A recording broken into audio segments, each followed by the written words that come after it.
Hi friends, ಎಲ್ಲರಿಗೂ ನಮಸ್ಕಾರ. ಇವತ್ತು ನಾವು ವಿಜಯನಗರ ಜಿಲ್ಲೆಯ ಹೊಸಪೇಟೆ ತಾಲೂಕಿನ ಜಂಬನಾಥೇಶ್ವರ ದೇವಸ್ಥಾನಕ್ಕೆ ಬಂದಿದ್ದೀವಿ. ಇಲ್ಲಿ ಒಂದು ಮಾವಿನ ಮರದಲ್ಲಿ ಹೆಜ್ಜೆನ ಹುಳುಗಳು ಬಂದು ಗೂಡು ಕಟ್ಟಿತ್ತು. ಹೋದ ವರ್ಷ ಇದೇ ಸಮಯದಲ್ಲಿ ರಥೋತ್ಸವ ಸಮಯದಲ್ಲಿ ಭಕ್ತಾದಿಗಳಿಗೆ ಜೇನು ಹುಳು ಕಡಿದು ಸ್ವಲ್ಪ ಹಾನಿಯನ್ನು ಉಂಟು ಮಾಡಿತ್ತು. ಹಾಗಾಗಿ ಇಲ್ಲಿರುವಂಥ ಜಿಲ್ಲಾಧಿಕಾರಿಗಳು ಮತ್ತು ನಮ್ಮ ತೋಟದ ಇಲಾಖೆ ಮತ್ತು ಇನ್ನೂ ಅನೇಕ ಇಲಾಖೆಗಳು ನಮ್ಮ ಕಾಂಟ್ಯಾಕ್ಟ್ ನಂಬರ್ ತಗೊಂಡು ಕಾಲ್ ಮಾಡಿ, ಸರ್ ಈ ಥರ ನಮ್ಮ ಇಲ್ಲಿರುವಂಥ ಹೆಜ್ಜೆನ ಹುಳುಗಳು ಭಕ್ತಾದಿಗಳಿಗೆ ತೊಂದರೆಯನ್ನು ಉಂಟು ಮಾಡ್ತಾಯಿದೆ, ದಯಮಾಡಿ ಅವುಗಳನ್ನು ನೀವು ರೆಸ್ಕ್ಯೂ ಮಾಡ್ಕೊಂಡು ಬೇರೆ ಕಾಡು ಪ್ರದೇಶಕ್ಕೆ ತೊಗೊಂಡೋಗಿ ಬಿಡಿ ಅಂತ ನಮಗೆ ಇನ್ಫಾರ್ಮ್ ಮಾಡಿದರು. ಹಾಗಾಗಿ ಇವತ್ತು ನಾವು ಈ ಪ್ರೋಗ್ರಾಮ್ನ ಹಮ್ಮಿಕೊಂಡು ಇಲ್ಲಿರುವಂಥ ಟೋಟಲಾಗಿ 8 ಹೆಜ್ಜೆನ ಹುಳುಗಳು ಕಟ್ಟಿತ್ತು ಗೂಡು.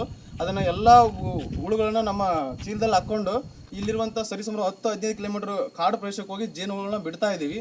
ಇದೇ ಥರ ನಿಮ್ಮ ಸುತ್ತಮುತ್ತಲಿರುವಂಥ ಪ್ರದೇಶಗಳಲ್ಲಿ ಎಕ್ಸಾಂಪಲ್ ಆಗಿ ನೀವು ಅಪಾರ್ಟ್ಮೆಂಟ್ ಕಟ್ಟಿರ್ತೀರಿ, ಮತ್ತು ನಿಮ್ಮ ತೋಟದಲ್ಲಿ ಹೆಜ್ಜೆನ ಹುಳುಗಳು ಬಂದು ಗೂಡು ಕಟ್ಟಿರುತ್ತೆ. ಅವುಗಳು ಏನು ಮಾಡ್ತಿರ್ತವೆ, ನಿಮ್ಮ ಸುತ್ತಮುತ್ತ ಜನಗಳಿಗೆ ತೊಂದರೆಯನ್ನು ಉಂಟು ಮಾಡ್ತಿರ್ತವೆ. ಅಂಥ ಸಮಯದಲ್ಲಿ ನೀವೇನು ಮಾಡಬೇಕು, ನಮಗೆ ಕಾಂಟ್ಯಾಕ್ಟ್ ಮಾಡಿ, ಸರ್ ಈ ಥರ ನಮಗೆ ಈ ಹುಳುಗಳು ತೊಂದರೆ ಮಾಡ್ತಾಯಿದೆ, ಅದನ್ನು ತೊಗೊಂಡೋಗಿ ಅಂತ ನಮಗೆ ಇನ್ಫಾರ್ಮ್ ಮಾಡಿದ್ರೆ ಇಮಿಡಿಯೇಟ್ಲಿ ನಾವು ನಿಮ್ಮ ಪ್ಲೇಸ್ಗೆ ಬಂದು ಏನು ಮಾಡ್ತೀವಿ, ನಾವು ಆ ಹುಳುಗಳನ್ನ ರೆಸ್ಕ್ಯೂ ಮಾಡ್ಕೊತೀವಿ. ಯಾವುದೇ ಹುಳುಗಳನ್ನ ಸಾಯಿಸಲ್ಲ ನಾವು. ಜೇನು ಹುಳುಗಳು ನಮ್ಮ ತೋಟದಲ್ಲಿ ಇರೋದ್ರಿಂದ, ನಮ್ಮ ಸುತ್ತಮುತ್ತಲು ಇರೋದ್ರಿಂದ ನಮಗೇನು ಮಾಡ್ತಾವೆ, ಇಳುವರಿ ಜಾಸ್ತಿ ಮಾಡ್ತಾವೆ. ಆ ಬೇಸಿಕ್ ಕಾನ್ಸೆಪ್ಟಿಂದ ಇವತ್ತೇನು ಮಾಡ್ತಾರೆ, ಹೆಜ್ಜೆನ ಹುಳು ಕಣ್ಗಟ್ಲೆ ಅವನ್ನ ಬೆಂಕಿ ಹಾಕಿ ಸುಡ್ತಾರೆ. ಸುಡೋದ್ರಿಂದ ಏನಾಗುತ್ತಾ, ಈ ಇಳುವರಿ ಜಾಸ್ತಿ ಆಗಲ್ಲ, ಹನಿನೂ ಸಿಗಲ್ಲ ಜನರಲ್ ಆಗಿ.